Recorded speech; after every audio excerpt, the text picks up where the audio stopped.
This programme is brought to you by Vinny.co.uk.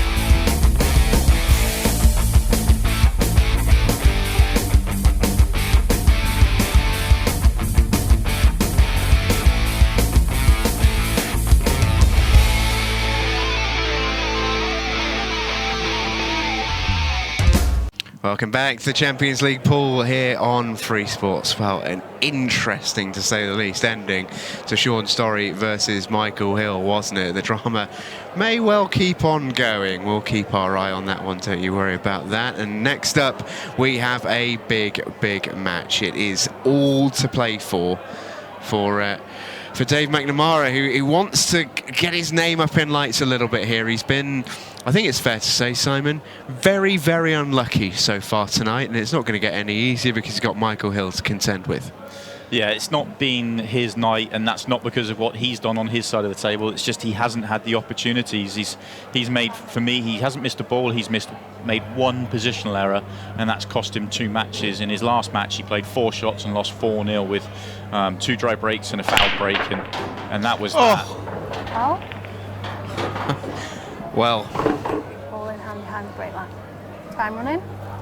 I think we've got to brush that off as an amazing coincidence, though. Look at that. Look at that. I mean, that is amazing. Killer balls in play. There's no doubt for me, Michael is trying to hit the ball as hard as he possibly can. He's not controlling it as well as he normally would because he's so frustrated with the way he's not been breaking particularly well on this table. Not just tonight, but on the previous week as well. At least from David's side of the table, he does get the first opportunity in this match. And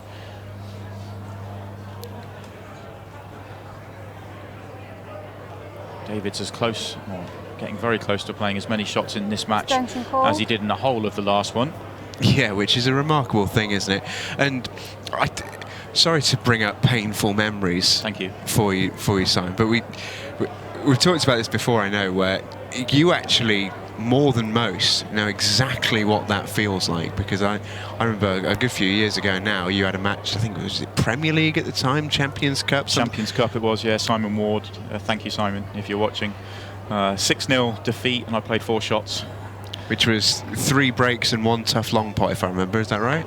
I'd love it was a tough long pot. It was actually quite a simple pot that I missed. But I was 5-0 down at the time, having watched Simon make 5 straight finishes from the break. But to be honest, as much as we make light of it now, I think any player that's played at this sort of level will have had their opponent do that to them.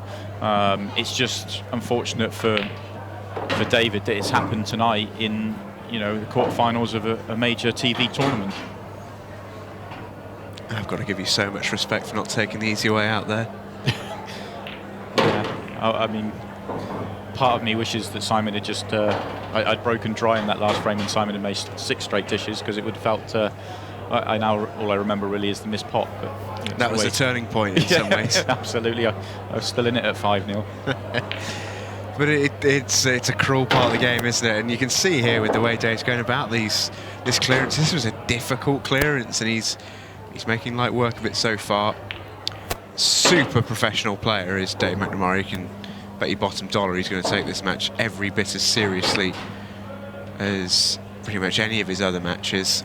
It's a testament to his character, and it's difficult, isn't it? Because obviously he wanted Sean to win that last match.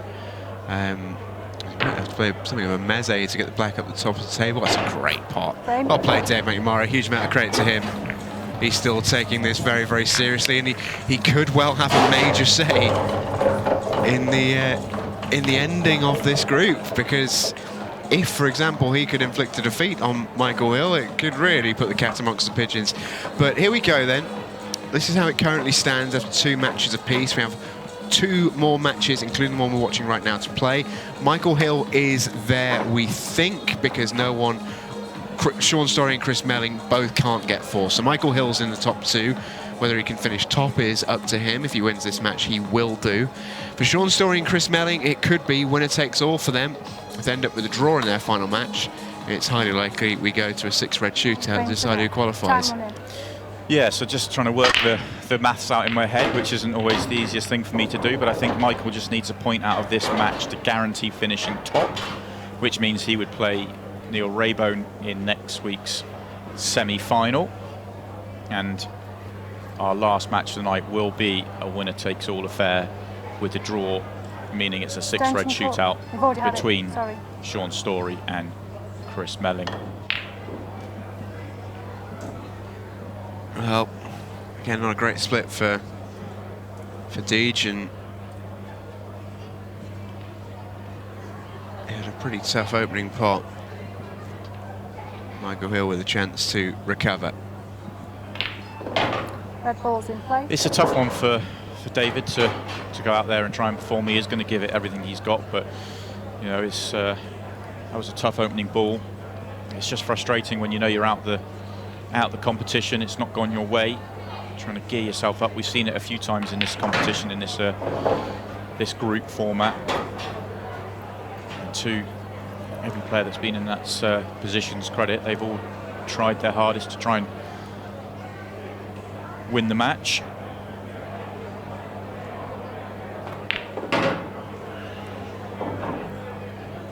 Not the positional shot that Michael Hill wanted. You can see by his reaction he's come too far across the table, but he still has a chance. Still got this red to the bottom left-hand corner. It looks like he can get into the red and yellow on the right-hand side. It's just the control of where they finish after he cannons into them. I think he would rather, because the red goes, he'd rather have just been able to play on it rather than having to move it.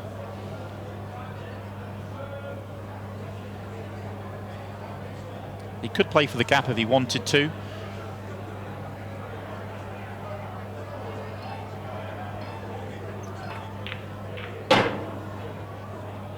And that's no good. I'm not sure if he was playing the cannon or whether he was playing the gap. Either way, he's come out in a really awkward situation. Yeah. Looks like he's touching ball on this red, which means he just needs to hit a cushion. Definitely touching ball. Has to play away from the red.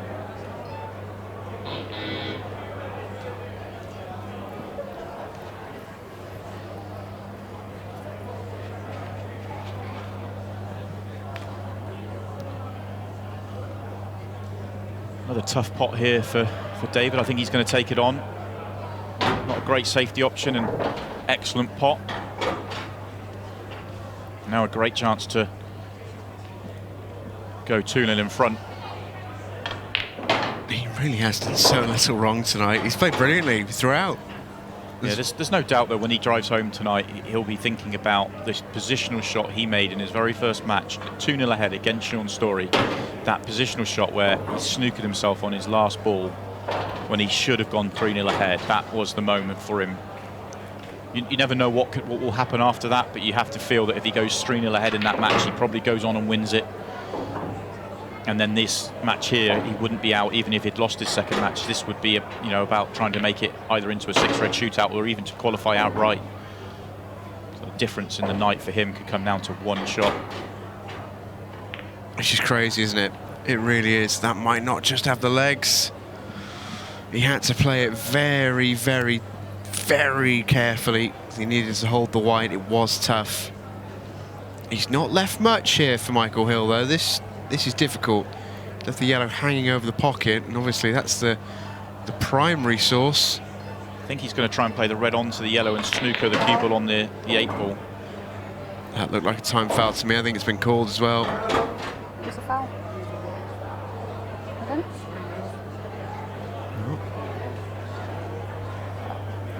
Just having a mare tonight, aren't they?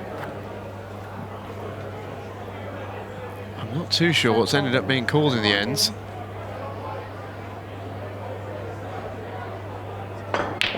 I thought the time foul was called, but perhaps the foul that was called was a mistake from the referee, because the foul was being called for the yellow going in, which absolutely isn't a foul, not the international 8-ball rules, which is why David has said it wasn't, and credit to him for doing that, because once the foul's been called, he could easily have just gone down and potted the 8 ball. Well, in the end, simple as finished. This for Michael Hill. Don't you worry about that. This bit's easy.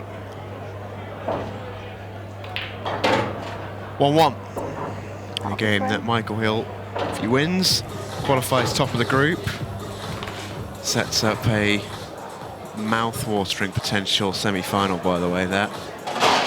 Neil Rayburn lying in wait. Oh, absolutely. I mean, they are going to be great semi-finals, whatever, but Neil Rayburn would be playing Michael Hill if that was the case. And this is the graphic that tells the stories, and it's 6 times a world champion, and he has won the last 3 world championships as well. 4 of the last 5. 4 of the last 5. So even at the age of 40, he still is the machine. He still is the man to beat. He still is the #1 player. Yeah, and he mentioned a couple of weeks ago when I had a chat with him when he first arrived, I sort of asked him how lockdown had been like for him, how has the last year been like for him, because in 2018, 2019, for example, Michael Hill makes a living from flying all over the world to play pool, you know, wherever you like. Big in the Asian market, goes to Australia, all the locations you'd want to go really, and for the love of the game. And he mentioned to me that actually having the time off had just maybe got the spring in his step again. And he mentioned in his interview a little bit earlier tonight, you know, if you can't get up for Chris Melling on TV, when can you? It's maybe he's needed a little bit of an impetus and something to fight for. And there's no doubt about it, the quality of this tournament and the riches that are on offer, 10 grand to the winner, you know, that is without doubt something to fight for. And you know, even for a player of Michael Hill's quality, is far from guaranteed to win it. Yeah, I think you may be right. I mean, I've not spoken to Michael about it, but yeah, when you've been at the top of the game for 20 odd years, as he has, you know, having a bit of a break from it, maybe that's refreshed him. And actually, you know, this is his first shootout event, first time we've seen him on free sports, actually something new to really go at. We've talked about this 20 seconds a shot's going to be fresh and new for him, so having a change of format, and yeah, it looks like he's really enjoying it out there and really getting up for it, and actually starting to really thrive under these conditions as well, because for me he's getting stronger and stronger, and dealing with the sort of the situation of the match, these matches, stronger as well. Yeah, I couldn't agree more. Right. And the idea that Michael Hill's getting better is a terrifying proposition for Dave McNamara right now, for Neil Rayburn next week, potentially Aaron Davies as well. This is Deej's profile, and from Runcorn in the northwest, and it's just starting to happen for him, isn't it? You can see the level he's now playing at, and you know, going to not qualify tonight, but ultimately there wasn't a huge amount he could have done about that. That is just the game sometimes. There's plenty of tournaments that Michael Hill, the great Michael Hill, would have walked away from and thought, well, you know, sometimes you just get beat, and that will happen. But you can see the level that David's now playing at consistently in the last year. He's really getting towards that sort of elite level where he feels he needs to be, he wants to be. Got to earn that right, though. Yeah, I agree. I think, you know, okay, he's not going through tonight, but, you know, he'll learn a lot from tonight, and he's going to come back stronger and better. He's a player that, you know, I've seen play for quite a number of years now, and really have seen that improvement in him over the last few years. And it's not just the titles he's won in the under-23s, it's also how he's now going in some of these bigger events. We saw him in the grand finals on free sports of the shootout. That's a loose shot from him though, where he lost in the semi-final, and it was one missed black on the end of that match that's cost him making it through to the final against Simon Fitzsimmons. And you know, there's other tournaments, Supreme Series events, where he's got deeper and deeper, and he's making finals. He is on the verge of winning something very, very big.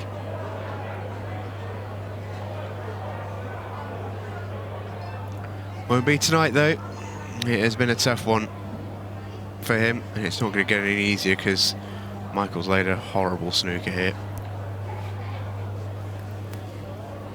Might be able to play a really simple escape just off the jaw. That's a good play. It may well set Michael up for a chance at a clearance, but he's in no rush here. Here's the machine. This isn't necessarily the easiest lie on yellows. You might well just try and put David under the screw a little bit more. Problem he's got, I don't think those 2 yellows will plant. I don't think he can even squeeze it in off the jaw. Yep. And if he can't, then that's a real problem, because he needs those 2 to be gone before he can start to think about and work out the ones above them. Potentially a double on one of the 2 above them will open up the other one, but those 2 nearest the bottom left-hand corner are causing him a bit of a headache, and it's not easy to really see how he's going to develop those. So it is going to be just a safety, is it? No, he is still taking his on.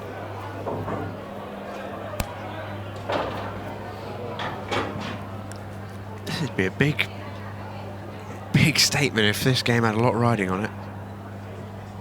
As it is, Michael knows he's qualified. Dave knows he's gone. Does have a little bit less on it in that sense, but Michael will want to win this group outright. Won't particularly want to go into a 6-red shootout. It's a lovely shot.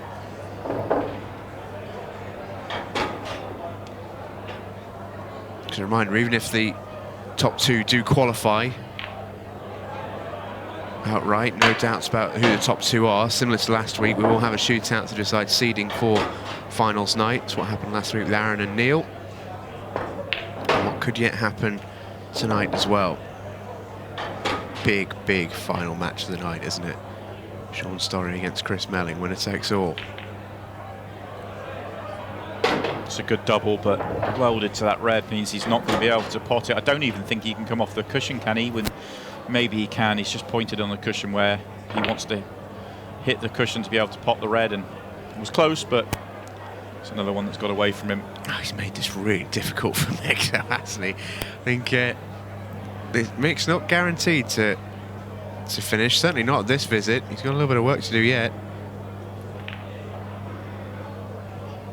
I think if you're in Mick's shoes here, you're in absolutely no rush. Yeah. Remember, a point is all he needs. Not that I mean, he's probably just thinking about winning the match. He's not thinking about a point, but absolutely no reason to try and chase a finish if it's not on. Take as much time out of the match as possible. If he wins this frame with only a few minutes left on the clock, it would be job done.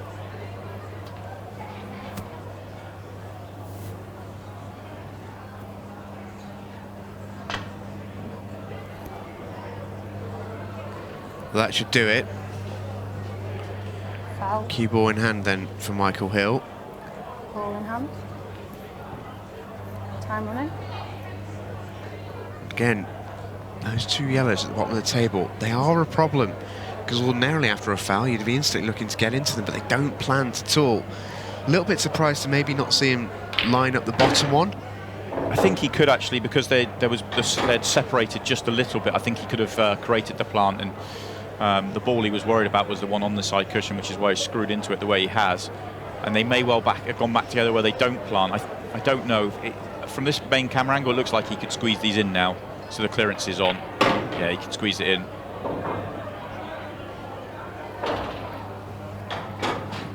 It's always an interesting decision when you've only got that free. It's not even a free shot like we're used to seeing, or 2 shots in other forms of the game. It is just 1 shot with the cue when you're on the table. It's trying to find that spot where you can put it to develop your hardest ball. So he was giving himself the perfect angle to screw into that one on the cushion, and backed himself to make the rest of them, which, if this 8 ball goes in, he will have done. Yeah, beautifully played from Michael Hill. 3-1 to the machine, who rumbles on in this quarter-final.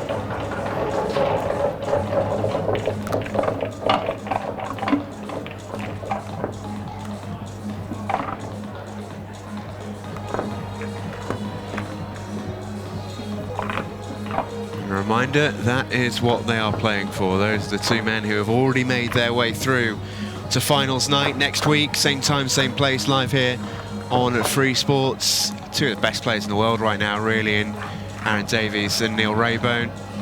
And whoever they will be playing, they know they have got an unbelievably tough task ahead of them to walk away with the trophy and the £10,000. For Aaron Davies, it'd be probably, I think, the biggest win of his still relatively fledgling career.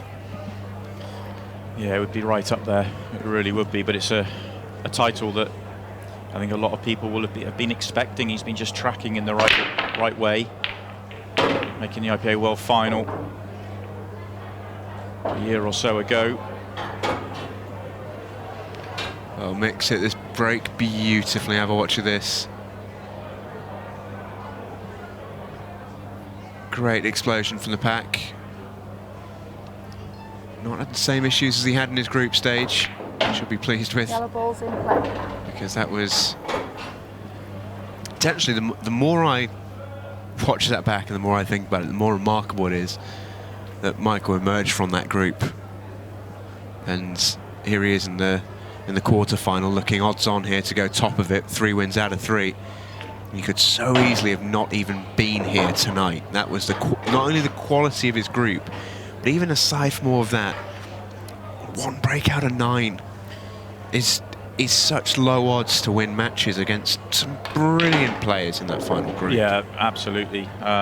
If you'd said at the start of the night you're going to make 1 out of 9, you'd say, well, you're not going to make it through. It just seems so hard to do. But the players he played on the night, for whatever reason, let him off the hook a couple of times when they had their chances. And also the other side of that is the fact that Michael played a brilliant night of pool aside from the break.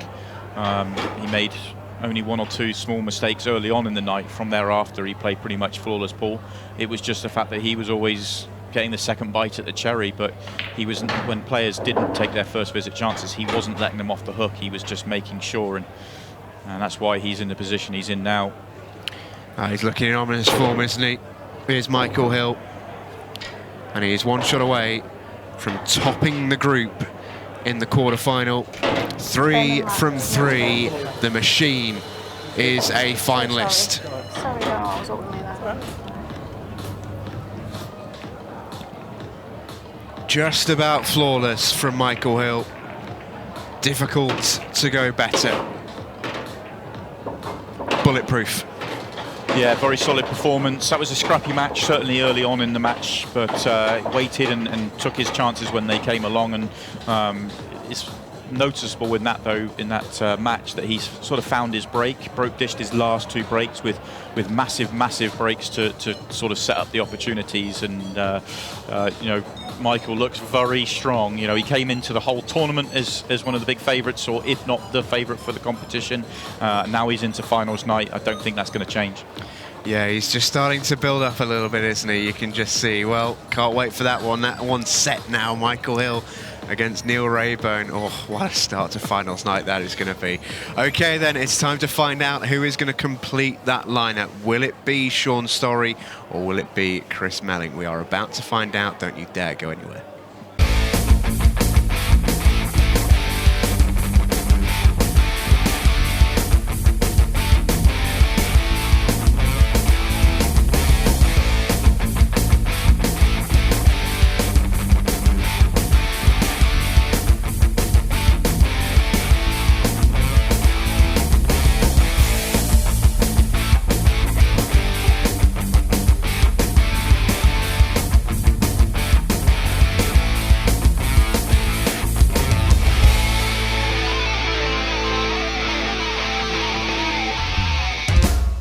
This programme is brought to you by Vinny.co.uk.